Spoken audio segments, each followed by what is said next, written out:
내놓으라고 했는데 안 내. 그러니까 그냥 맨입으로 안 되는 거죠. 둘 중에 하나 내놓으라고 했는데 안 내. 그러니까 그냥 맨입으로 안 되는 거죠. 둘 중에 하나 내놓으라고 했는데 안 내. 그러니까 그냥 맨입으로 안 되는 거죠. 우상호 원내대표님 안녕하세요. 네네, 안녕하세요. 토요일 새벽에 통과가 된 거죠? 네? 토요일 새벽, 그러니까 자정이 넘어서서 통과가 된 거죠. 사수 변경해서 통과시켰습니다. 회의만 통과까지 상황이 꽤나 복잡하던데 제 정리가 맞나 좀 봐주십시오. 그러니까 네. 본회의는 금요일에 열렸는데 네. 새누리당 의원들이 국무위원들한테 무제한 발언 기회를 주는 방식으로 일종의 필리버스터를 한 거예요. 그러면서 자정이 네. 넘어가자 정세균 의장이 본회의의 차수를 변경해서 네. 차수가 변경됐으니 해임 결의안부터 안건으로 상정하겠다. 이렇게 하면서 해임안이 처리된 거 맞습니까? 맞습니다. 예. 여기서 이제 문제가 생겼는데 새누리당은 네. 그렇게 차수를 변경해서 다시 본회의에 열려면 여당하고 협의를 해야 되는데 네. 종이 한 장 달랑 보내고서는 차수를 변경해버렸다. 이건 네. 직권 남용이다. 라고 주장을 합니다. 네. 어떻게 생각하세요? 그게 협의예요. 과거에 해왔던 일상적 협의가 소위 말하면 의장이 차수를 변경하겠다고 하는 의사를 전달하는 과정, 이것을 협의라고들 인정해 왔던 것이죠. 그러니까 흔히 말하는 이제 합의가 아니고 협의라고 써 있는 것은 이 의장이 자 이제는 저 차수를 12시가 넘어갔는데 의안을 다 해결하지 못했으니 예. 차수를 변경한다. 예. 하고 여야 원내대표들에게 사실은 이제 통보성 협의죠. 어허. 그렇기 때문에 그것은 예를 들어 여당이 혹은 야당이 예. 나는 동의할 수 없어라고 말을 해도 예. 그것은 협의를 끝낸 것으로 봐서 그냥 진행할 수 있다 이렇게 되어 있습니다. 이것은 2008년도 헌법재판소에서 내린 소위 합헌 판결 판례에도 나와 있는 구절입니다. 그렇군요. 합의가 아니라 협의기 때문에 이건 절차상 문제가 없다 이 말씀. 그렇습니다. 근데 새누리당 제가 한 가지 더 더군다나 차수 변경하게 한 원인 제공이 바로 새누리당의 필리밥스터 또 국무위원들의 필리버스터 때문 아닙니까? 필리밥스터라니 무슨 말씀이세요?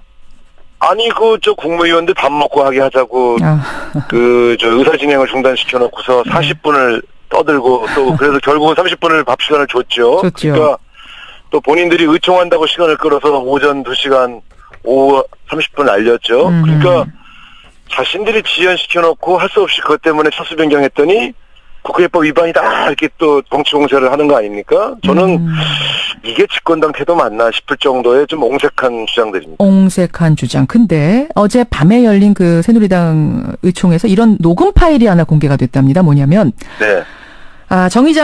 정세균 의장이 마이크 켜져 있는 걸 모르고서 이제 한 말이라고 해요. 네. 이런 말입니다. 세월호나 어버이 연합 둘 중에 하나 내놓으라고 했는데 안 내나. 그래서 그냥 맨입으로 그냥은 안 되는 거지. 이런 발언을 했답니다. 그러면서 새누리당은 세월호 특조위 기간 연장하고 어버이 연합 청문회를 안 해준다고 해서 지금 흠결도 없는 김재수 농림부 장관을 생사람을 지금 잡으려고 하는 거다. 이렇게 주장을 하는데요.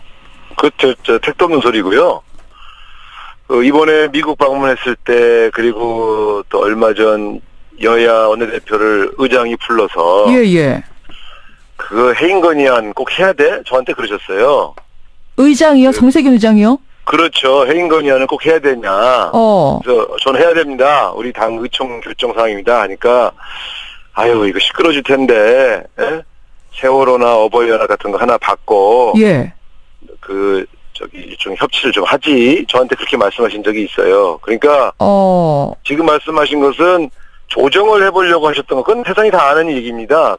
무슨 새로운 얘기가 아니고 조정 작업을 하려고 했던 거다. 세월호나 어버이연합을 야당이 받고 여당이 불리한 해임 건의안을 하지 않도록 권유하신 것은 오히려 조정자 역할을 하신 거지.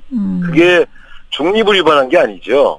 그러니까 마지막까지 여야가 하나씩 서로 주고받는 협상을 해서 해임 건의안으로 극한 정국을 만들지 않았으면 하는 것이 정세균 의장의 생각이었습니다. 그래서 그런 측면에서 본다면 그것이 중립성 위반의 증거가 아니라 조종자 역할을 하려고 조정의 했던 증거다. 그 증거였다 이렇게 말씀드릴 수 있겠죠. 근데 맨입이라는 말이 나와가지고 맨입으로는 안 되는 거지. 이게 굉장히 뭔가 대가를 바라고 흥정하려고 한 거다라고 지금 새누리당이 얘기하는 거 아니겠습니까?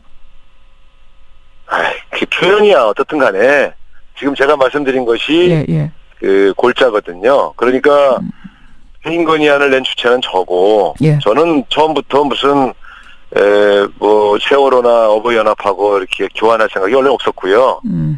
그런데 박지원 원내대표께서 이제 그런 제안을 하셨고 또 정세균 의장도 이왕이면 너무 극한적인 대결하지 말고 서로 재활 해봐라 이렇게 권유하신 내용이 있습니다. 그건 뭐 정진석 대표 잘 아실 거예요. 그렇기 때문에 이게 뭐 새로운 갑자기 충격적인 사실이 드러난 게 아니라 이런 조정 작업을 계속 해왔다. 의장께서 자기가 그런 조정을 해보려고 했다 하는 얘기를 아마 가까운 사람에게 그냥 사담을 하신 것 같습니다.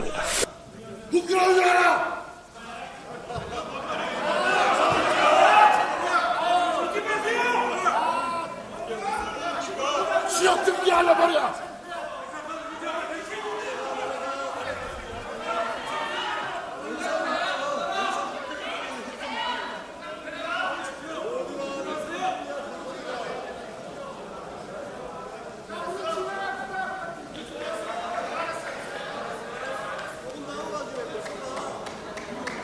아이, 3분 남았어. 다 하고 가야지.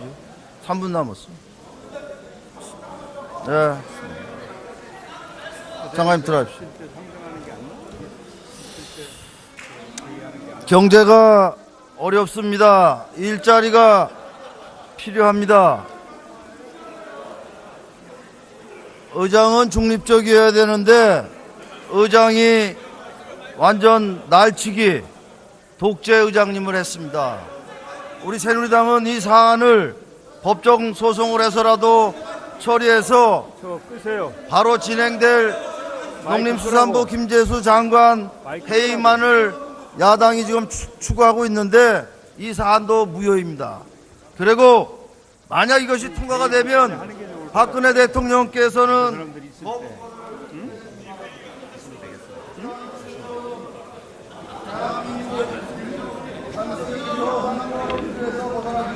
의석을 정돈해 주시기 바랍니다. 성원이 되었으므로 제9차 본회의를 개의하겠습니다.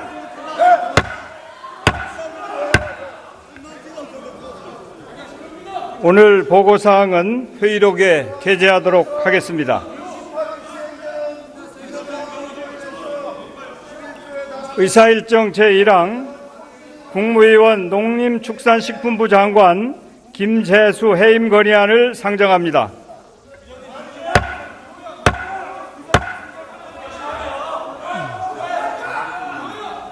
좀 기다려.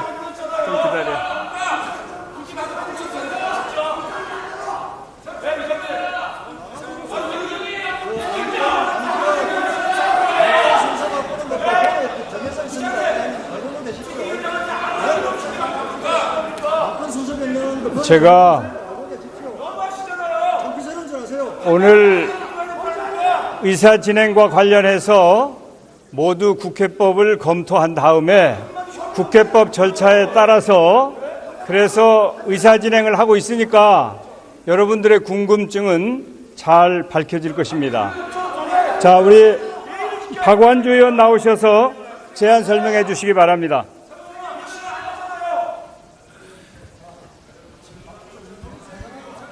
네.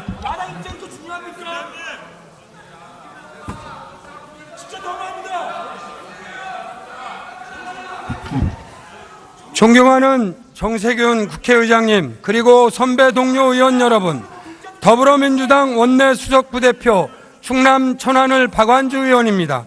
국무위원 농림축산식품부 장관 김재수 해임 건의안에 대해 제안 설명을 드리겠습니다. 공직자는 국민의 표상이며 국민 이상의 도덕적 관념과 모범을 보여야 한다는 점은 국민 일반의 주지의 사실이며 수신제가는 공직자가 가져야 할 기본 중에 기본인 바 황제 전세, 특혜 대출, 친모 방치, 국회 모독의 주인공 김재수 농림축산식품부장 장관은 공직자로서 요구되는 청렴성과 도덕성의 심각한 하자를 드러내 공직자의 자격이 없으며 260만 농민을 책임지는 농림축산식품부 장관으로서 직무 수행이 적절치 않은 인물이라는 점에서 농어촌 현안을 다룰 기본 자격이 없다는 것이 국민 일반의 판단입니다. 따라서 이러한 사유로 김재수 장관은 더 이상 장관직을 수행할 자격이 없다고 할 것입니다. 이에 우상호 노회찬 의원 외 의원 130인은 헌법 제63조 규정에 따라 국무위원 농림축산식품부 장관 김재수의 해임 건의안을 제출하는 바입니다. 아무쪼록 이 안대로 의결해 주시기 바라며 제안 설명을 마치겠습니다. 그러면 이 안건을 국회법 제112조 제5항 및 제7항에 따라 무기명 투표 방식으로 표결을 하겠습니다. 결과를 말씀드리겠습니다. 회의장 밖에 계신 의원들께서는 회의장으로 입장하여 주시기 바랍니다. 투표 결과는 총 투표수 170표 중 가 160표, 부 7표, 무효 3표로서 국무위원 농림축산식품부 장관 김재수 해임 건의안은 가결되었음을 선포합니다.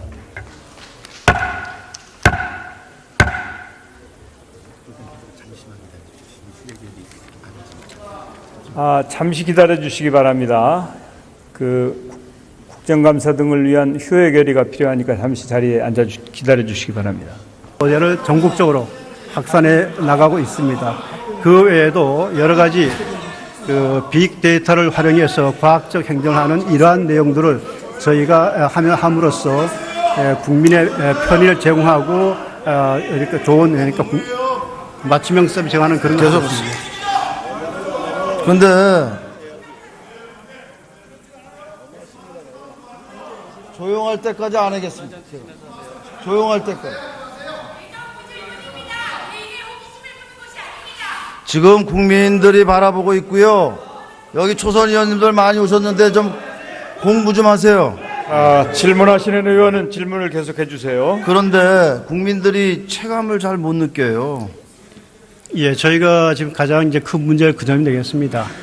지금 그 나름대로 이제 성과가 있었다 생각하는데 아마도 이제 상당한 체감도에 대해서는 저희도 이제 미흡한 점을 인정하기 때문에 금년 초에 이제 그 정부 3.0 생활화 추진 전략을 마련해 가지고 착실히 추진하고 있습니다. 이를 통해서 국민들께서 실제로 이 좋은 여러 가지 정부의 정책과 시책들을 잘 이해하고 평상시에도 활용할 수 있도록 저희가 노력을 하고 있고요. 대표적인 사업이 지난 6월 19일부터 23일까지 서울에 있는 코엑스에서 정부 3.0 체험마당을 제가 개최했습니다. 거기서 약 7만 명이 넘는 많은 우리 국민들이 오셔가지고 실제로 전시라든가 참여하면서 정부 3.0의 실제 내용에 대해서 많은 것을 보고 갔습니다. 이와 함께 지금 현재도 저희들이 정부 3.0 토론회를 전국적으로 수리하면서 하고 있고 제가 이틀 전에는 또 제주에 가가지고 정부 3.0 현장 토론을 하면서 그쪽에 있는 여러 가지 모범 사례, 아주 좋은 사례들을 같이 토의하고 그것을 많은 다른 지자체에도 확산할 수 있도록 적극적으로 저희 추진하고 있고 이와 같은 그 체험마당이라든가 토론회 외에도 보다 많은 사람들이 모바일을 통해 가지고 이 정부 3.0의 내용을 이해할 수 있도록 정부 3.0 서비스 알림이를 만들어서 그것을 지난 8월 달에 앱마켓에 출시했습니다. 출시했고 앞으로 보다 많은 국민들께서 이와 같은 내용을 바로 모바일에서 정부의 많은 서비스를 바로 이용할 수 있도록 저희들이 최선을 다하고 있습니다.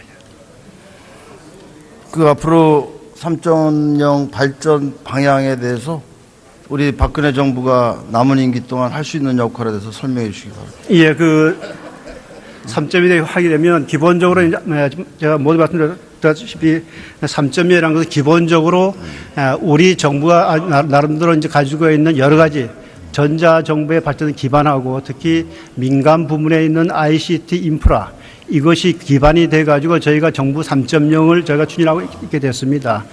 이와 같은 그 앞으로는 그동안의 성과를 바탕으로 해가지고 여러 가지 사회적 현안에 대해서도 각종 저희들이 그 빅데이터라든가 이런 여러 가지 최근에 어떠니까 그 발전된 여러 가지 ICT 인프라를 활용해서 이것을 사전에 예측함으로써 예를 들어서 이제 그 이기 가정이라든가 또 때에 따라서는 취약 가정의 아동에 대한 여러 가지 어떠니까 그 아동 침해 우려에 대해서도 미리 여러 가지 데이터를 활용해서 예측하고 선제적으로 대응할 수 있는 그런 모델을 제가 지금 개발하고 있고요. 그 외에도 이제 그 또 세계적으로 또 많은 국가들이 또 현재 저희가 가지고 있는 정부 혁신 모델인 정부 3.0에 관심이 많아가지고 이와 같은 정부 3.0의 성과를 많은 국가들하고 함께 공유하기 위한 글로벌 확산 전략도 저희가 함께 추진하고 있고 또 하나의 문제는 뭔가 하면 저희가 항상 일하다 보면 저희가 이제 ICT 인프라 발전함에 따라서 여러 가지 전자정부라든가 이것이 그러니까 성과를 하고 있는데 실제로 이제 또 나이 드신 분 같은 경우는 또 예를 들어서 그런 경우에는 사실은 이제 그 정부 3.0의 성과를 제대로 이 사람들이 혜택을 받기 어려운 경우가 있습니다. 또 새로운 형태의 디지털 디바이드가 되기 때문에 여기에 대해서는 또 나름대로 또 어려운 분들은 또 이제 그 정부 3.0의 혜택을 받을 수 있도록 그 어떠니까 그 갭을 어떻게 메울 것이냐 하는 것에 대해 제가 계속 보완 작업을 해 나가고 있습니다. 수고했습니다. 들어가십시오. 19대 때 우리 야당 의원님들 필리버스터하면서 일주일 동안 해서 10시간 하신 분도 있어요. 야당 의원님들. 예. 국민들이 듣고 있으니까 제가 발언 시간이니까 조용해 주세요. 노동부 장관 나와주시기 바랍니다.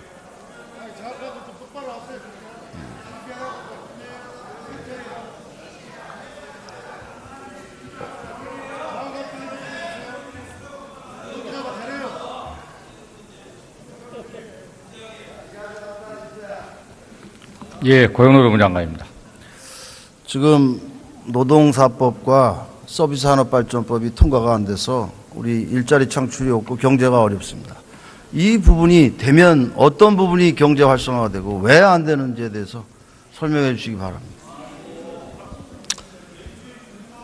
우리나라 경제가 과거에 고도 성장기에는 성장 자체만으로도 일자리가 많이 늘어났습니다. 근데 이미 우리가 중성장 기조에 들어와 있고 따라서 또 우리 고용 구조가 기업들이 직접 정기적으로 채용하기보다는 여러 가지 우리 노동시장의 경직성 또 불공정성, 불확실성 때문에 직접 채용을 하지 아니하고 하도급을 주거나 비정규직을 쓰는 경향이 있었습니다. 그래서 IMF 직전인 1997년만 해도 우리 한국은행에서 동일한 직종의 일자리 중에 평균 임금 이상이 되는 일자리를 양질의 일자리로 보고 또 양질의 일자리를 찾는 계층이 여럿이 있습니다만 학력 기준으로 전문대 이상을 우리가 양질의 일자리를 찾는 수요를 이렇게 봤을 때 97년만 해도 양질의 일자리 수가 30만 개 정도 더 많았습니다. 그런데 2013년 이때에 와서는 양질의 일자리 수와 현재 대한민국의 전문대졸 이상 나온 현재 일자리에 있거나 졸업해서 일자리를 찾고 있는 우리 수요 측면에서 보면 양질의 일자리 수가 한 400만 개에 부족하게 되어 있습니다. 따라서 구조적으로 우리 성장률을 옛날처럼 높일 수가 없다라면 1% 성장을 했을 때 일자리 늘어날 수 있는 경제의 일자리 창출력을 높이는 게 가장 시급하다 이렇게 보고 있습니다. 그거는 우리의 노동시장을 둘러싸고 있는 법과 제도 관행이 불확실하고 불공정하고 지나치게 연공서열직으로 되어 있는 임금체계 자체를 바꿔줌으로써 탄력도를 하나 높일 수 있다는 부분이 있고요. 또 하나는 미래에 맞게끔 우리가 운용하는 측면이 있다 이렇게 보고 있습니다.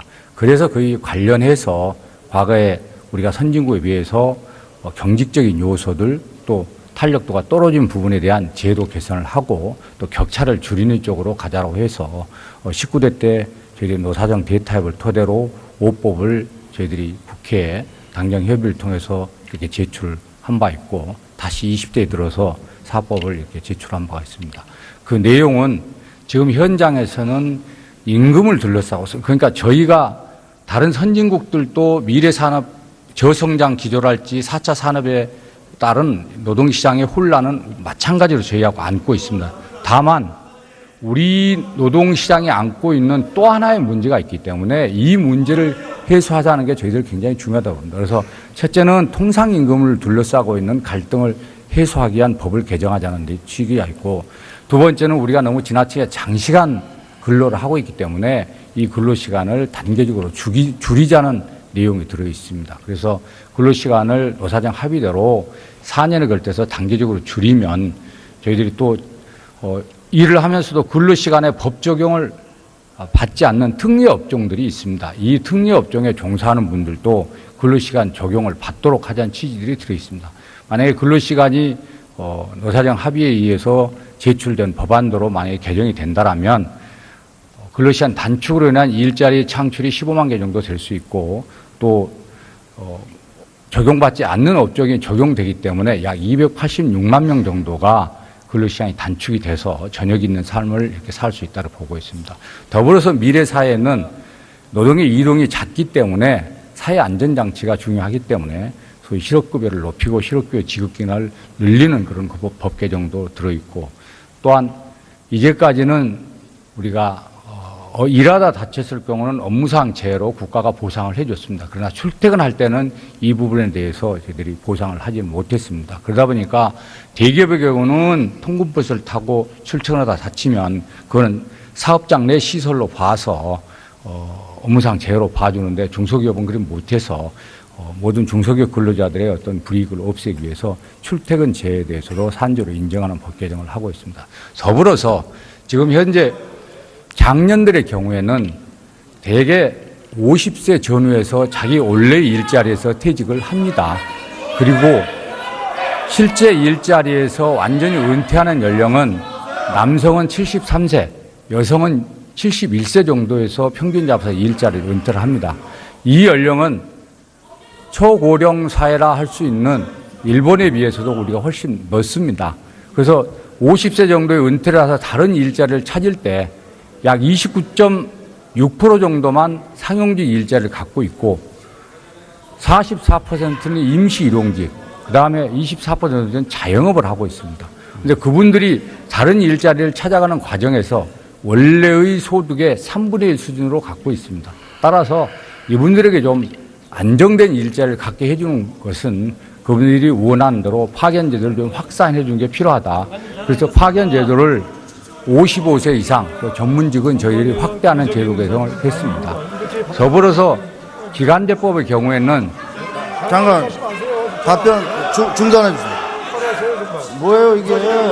아니 왜 남 지배하는 데 와서 그래요? 자, 예? 이의원 의원 어서 질문하세요. 어서 질문하세요. 이렇게 질의가 방해받고 있으면 잠시 정리해 주세요.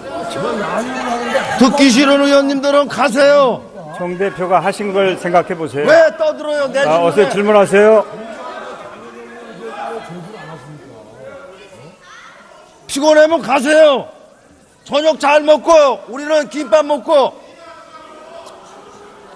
기간제법의 경우에는 자, 의원님 여러분 질서를 지켜주세요.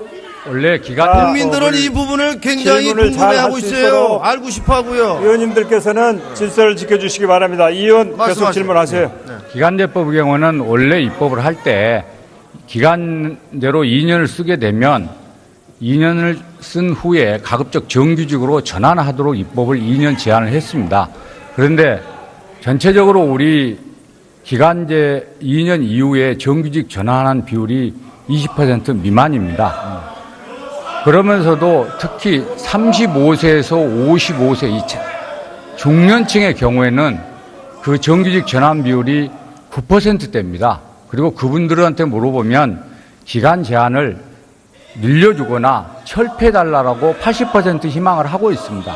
그래서 그분들의 고용 안정을 위해서 저희들이 기간 제한을 늘리고, 기간 제한을 늘린 후에도 만약에 기업들이 정규직을 전환하지 아니하면 이직 수당을 별도로 지급하도록 해서 격차는 해소고 고용 안정을 주기 위해서 저희들이 기간제법 개정안까지 제출했던 겁니다.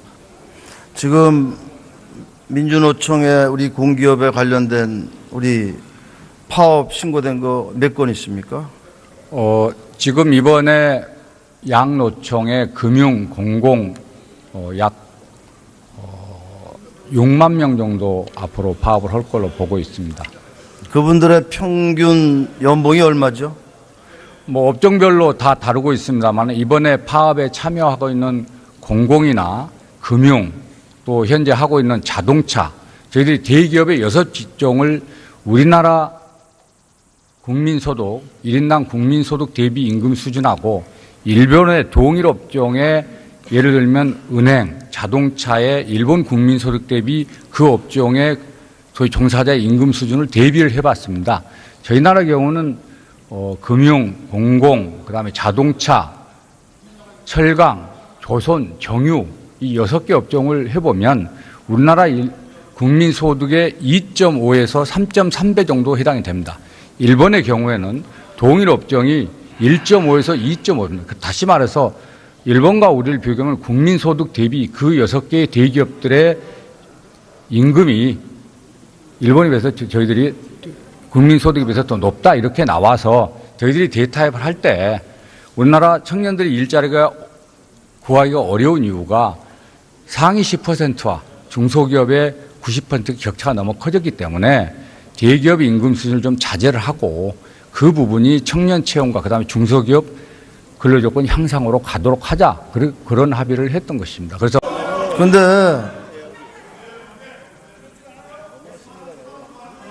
조용할 때까지 안 하겠습니다. 조용할 때까지.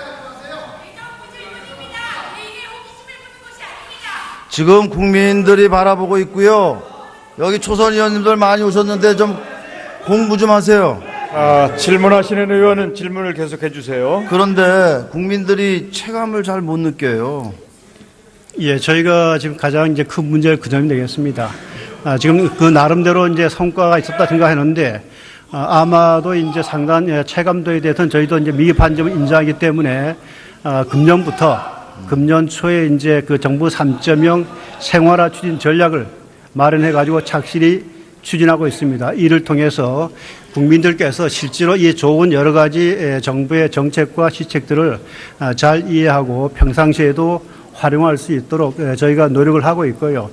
대표적인 사업이 지난 6월 19일부터 23일까지 서울에 있는 코엑스에서 정부 3.0 체험마당을 제가 개최했습니다. 거기서 약 7만 명이 넘는 많은 우리 국민들이 오셔가지고 실제로 전시라든가 참여하면서 정부 3.0의 실제 내용에 대해서 많은 것을 보고 갔습니다.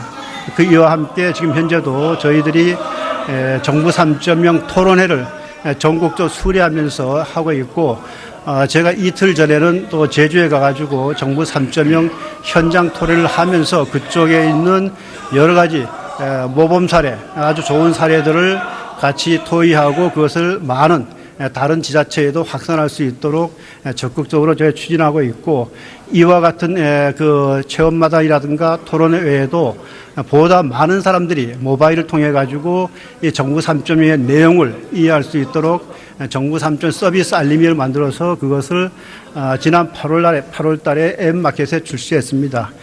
출시했고 앞으로 보다 많은 국민들께서 이와 같은 내용을 바로 모바일에서 정부의 많은 서비스를 바로 이용할 수 있도록 저희들이 최선을 다하고 있습니다. 그 앞으로 3.0 발전 방향에 대해서 우리 박근혜 정부가 남은 임기 동안 할 수 있는 역할에 대해서 설명해 주시기 바랍니다. 예, 그 3.1에 하게 되면 기본적으로 제가 모두 말씀드렸다시피 3.1이라는 것은 기본적으로 우리 정부가 나름대로 이제 가지고 있는 여러 가지 전자 정부의 발전을 기반하고 특히 민간 부문에 있는 ICT 인프라 이것이 기반이 돼 가지고 저희가 정부 3.0을 저희가 추진하고 있게 됐습니다. 이와 같은 그 앞으로는 그동안의 성과를 바탕으로 해 가지고 여러 가지 사회적 현안에 대해서도 각종 저희들이 그 빅데이터라든가 이렇게 또 정치 공세를 하는 거 아닙니까? 저는 이게 집권당 태도 맞나 싶을 정도의 좀 옹색한 주장들입니다. 옹색한 주장. 근데 어제 밤에 열린 그 새누리당 의총에서 이런 녹음 파일이 하나 공개가 됐답니다. 뭐냐면 네. 정 의장이 정세균 의장이 마이크 켜져 있는 걸 모르고서 이제 한 말이라고 해요. 네. 이런 말입니다. 세월호나 어버이연합 둘 중에 하나 내놓으라고 했는데 안 내나. 그래서 그냥 맨입으로 그냥은 안 되는 거지. 이런 발언을 했답니다. 그러면서 새누리당은 세월호 특조위 기간 연장하고 어버이연합 청문회를 안 해준다고 해서 지금 흠결도 없는 김재수 농림부 장관을 생사람을 지금 잡으려고 하는 거다. 이렇게 주장을 하는데요. 택도 없는 소리고요. 이번에 미국 방문했을 때 그리고 또 얼마 전 여야 원내대표를 의장이 불러서 예. 그 해임 건의안 꼭 해야 돼? 저한테 그러셨어요. 의장이요? 정세균 의장이요? 그렇죠. 해임 건의안을 꼭 해야 되냐. 그래서 저는 해야 됩니다. 우리 당 의총 결정 사항입니다. 하니까 아유 이거 시끄러질 텐데 세월호나 어버이연합 같은 거 하나 받고 좀 협치를 좀 하지. 저한테 그렇게 말씀하신 적이 있어요. 그러니까 지금 말씀하신 것은 조정을 해보려고 하셨던 건 그건 세상이 다 아는 얘기입니다. 무슨 새로운 얘기가 아니고 조정 작업을 하려고 했던 거다. 세월호나 어버이연합을 야당이 받고 여당이 불리한 해임 건의안을 하지 않도록 권유하신 것은 오히려 조정자 역할을 하신 거지. 그게 중립을 위반한 게 아니죠. 그러니까 마지막까지 여야가 하나씩 서로 주고받는 협상을 해서 해임 건의안으로 극한 정국을 만들지 않았으면 하는 것이 정세균 의장의 생각이었습니다. 그래서 그런 측면에서 본다면 그것이 중립성 위반의 증거가 아니라 조정자 역할을 하려고 했던 그 증거였다 이렇게 말씀드릴 수 있겠죠. 근데 맨입이라는 말이 나와가지고 맨입으로는 안 되는 거지. 이게 굉장히 뭔가 대가를 바라고 흥정하려고 한 거다라고 지금 새누리당이 얘기하는 거 아니겠습니까? 그 표현이야 어떻든 간에 지금 제가 말씀드린 것이 그 골자거든요. 그러니까 해임 건의안을 낸 주체는 저고 저는 처음부터 무슨 세월호나 어버이연합하고 이렇게 교환할 생각이 원래 없었고요. 그런데 박지원 원내대표께서 이제 그런 제안을 하셨고 또 정세균 의장도 이왕이면 너무 극한적인 대결하지 말고 서로 재활을 해봐라 이렇게 권유하신 내용이 있습니다. 그건 뭐 정진석 대표 잘 아실 거예요. 그렇기 때문에 이게 뭐 새로운 갑자기 충격적인 사실이 드러난 게 아니라 이런 조정 작업을 계속 해왔다. 의장께서 자기가 그런 조정을 해보려고 했다 하는 얘기를 아마 가까운 사람에게 그냥 사담을 하신 것 같습니다. 부끄러워져라!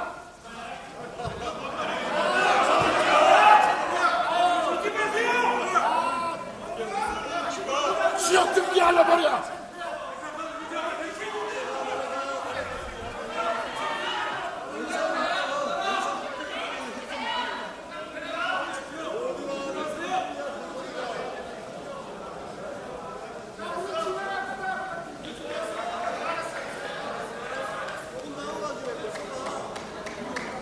아유, 3분 남았어. 다 하고 가야지.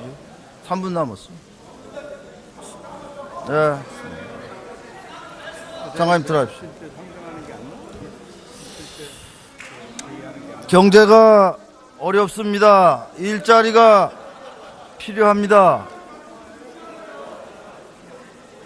의장은 중립적이어야 되는데 의장이 완전 날치기 독재 의장님을 했습니다. 우리 새누리당은 이 사안을 법정 소송을 해서라도 처리해서 바로 진행될 농림수산부 김재수 장관 해임안을 야당이 지금 추구하고 있는데 이 사안도 무효입니다. 그리고 만약 이것이 통과가 되면 박근혜 대통령께서는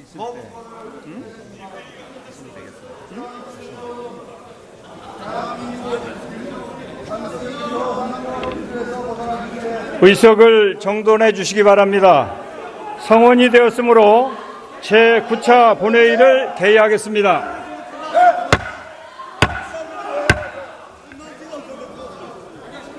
오늘 보고사항은 회의록에 게재하도록 하겠습니다. 의사일정 제1항 국무위원 농림축산식품부 장관 김재수 해임 건의안을 상정합니다.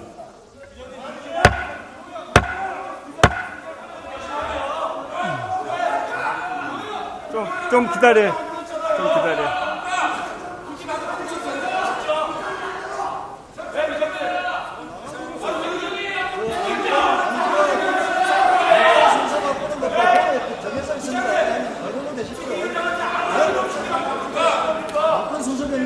제가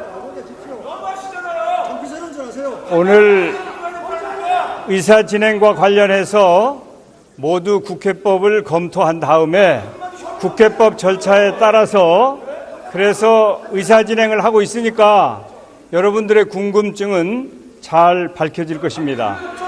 자, 우리 박완주 의원 나오셔서 제안 설명해 주시기 바랍니다.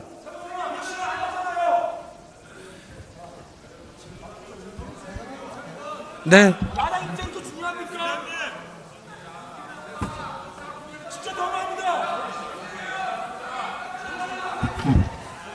존경하는 정세균 국회의장님, 그리고 선배 동료 의원 여러분, 더불어민주당 원내 수석부대표 충남 천안을 박완주 의원입니다.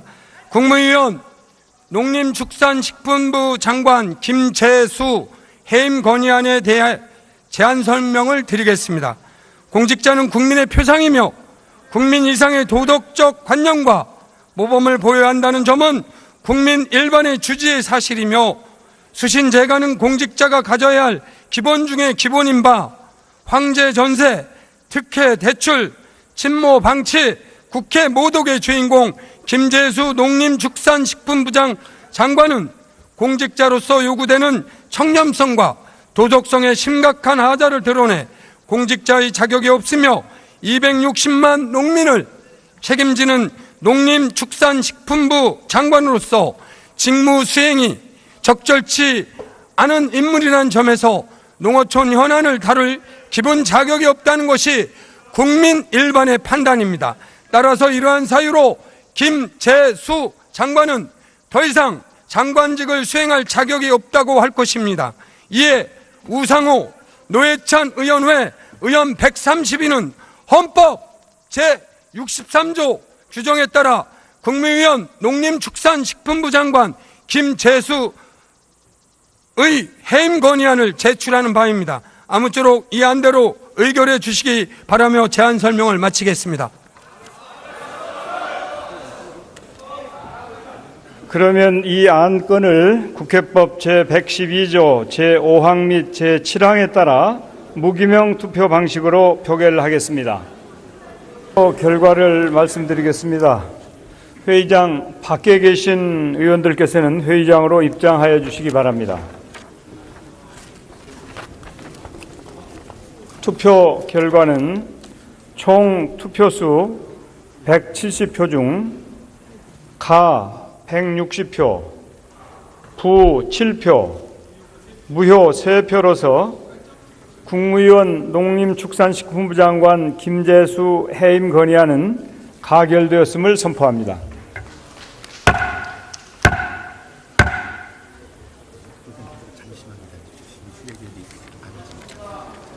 잠시 기다려 주시기 바랍니다. 국정감사 등을 위한 휴회 결의가 필요하니까 잠시 자리에 앉아 기다려 주시기 바랍니다. 어제를 전국적으로 확산해 나가고 있습니다. 그 외에도 여러 가지 빅데이터를 활용해서 과학적 행정하는 이러한 내용들을 저희가 함으로써 국민의 편의를 제공하고 이렇게 좋은 맞춤형 서비스 제공하는 그런 것입니다.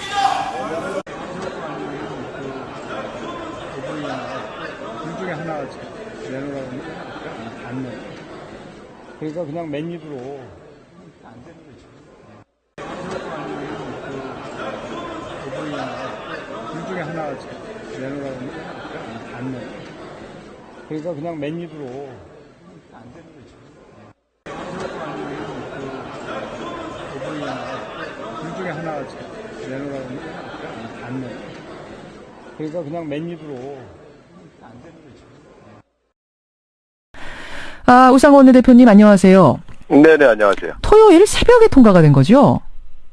네? 토요일 새벽, 그러니까 자정이 넘어서서 통과가 된 거죠. 다수 변경해서 통과시켰습니다. 회의만 통과까지 상황이 꽤나 복잡하던데 제 정리가 맞나 좀 봐주십시오. 그러니까 본회의는 금요일에 열렸는데 새누리당 의원들이 국무위원들한테 무제한 발언 기회를 주는 방식으로 일종의 필리버스터를 한 거예요. 그러면서 자정이 넘어가자 정세균 의장이 본회의의 차수를 변경해서 차수가 변경됐으니 해임 결의안부터 안건으로 상정하겠다. 이렇게 하면서 해임안이 처리된 거 맞습니까? 맞습니다. 예. 여기서 이제 문제가 생겼는데 새누리당은 네. 그렇게 차수를 변경해서 다시 본회의 열려면 여당하고 협의를 해야 되는데 종이 한 장 달랑 보내고서는 차수를 변경해버렸다. 이건 직권 남용이다라고 주장을 합니다. 네. 어떻게 생각하세요? 그게 협의예요. 과거에 해왔던 일상적 협의가 소위 말하면 의장이 차수를 변경하겠다고 하는 의사를 전달하는 과정, 이것을 협의라고 인정해 왔던 것이죠. 그러니까 흔히 말하는 이제 합의가 아니고 협의라고 써 있는 것은 이 의장이 자 이제는 저 차수를 12시가 넘어갔는데 의안을 다 해결하지 못했으니 예. 차수를 변경한다. 예. 하고 여야 원내대표들에게 사실은 이제 통보성 협의죠. 어허. 그렇기 때문에 그것은 예를 들어 여당이 혹은 야당이 예. 나는 동의할 수 없어라고 말을 해도 예. 그것은 협의를 끝낸 것으로 봐서 그냥 진행할 수 있다 이렇게 되어 있습니다. 이것은 2008년도 헌법재판소에서 내린 소위 합헌 판결 판례에도 나와 있는 구절입니다. 그렇군요. 합의가 아니라 협의이기 때문에 이건 절차상 문제가 없다 이 말씀. 그렇습니다. 근데 새누리당 더군다나 차수 변경하게 한 원인 제공이 바로 새누리당의 필리밥스터 또 국무위원들의 필리버스터 때문 아닙니까? 필리밥스터라니 무슨 말씀이세요? 아니 국무위원들 밥 먹고 하게 하자고 의사 진행을 중단시켜 놓고서 40분을 떠들고 또 그래서 결국은 30분을 밥 시간을 줬죠. 그러니까 또 본인들이 의총한다고 시간을 끌어서 오전 2시간 오후 30분 알렸죠. 그러니까 자신들이 지연시켜 놓고 할 수 없이 그것 때문에 차수 변경했더니 국회법 위반이다.